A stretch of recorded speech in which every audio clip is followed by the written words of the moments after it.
It's election season and education races are under an intense spotlight this year. A candidate forum was hosted by the Millard Business Association last night. One state school board member said proficiency tests, which are largely standardized testing, quote, don't tell you anything that our students are achieving. 3 News Now reporter John Kipper has more.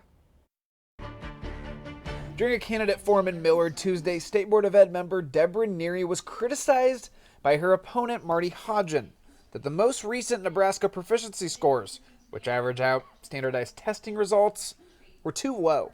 As a state, our proficiency scores are all below 50%. Neary then responded. So proficiency scores don't tell you anything that our students aren't achieving. You can hear gasps from some members of the crowd afterwards. Wednesday, Republican candidate for governor Jim Pillen said the fact that she supports lowering proficiency scores is giving up on our kids. Longtime Millard school board member Mike Kennedy said he was shocked by the comments and, quote, in Millard, they mean a lot. And her opponent Hodgen spoke to KFEB radio on Wednesday and pointed to the education department's own goals on their website. Clearly, they're advocating for it on their own website, yet here we have a current board member who is basically saying they don't matter.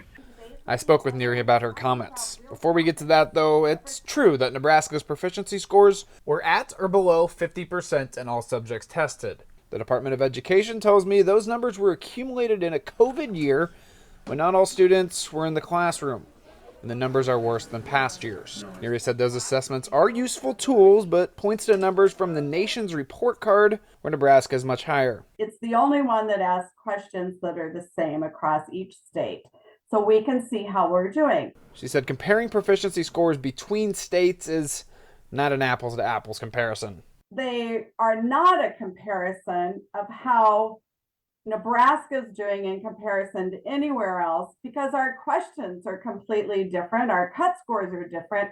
Hodgen told KFEB assessments are important tools to gauge educators as well. By getting that information of how our students are performing, then we can then hold teachers and administration accountable. John Kipper, 3 News Now.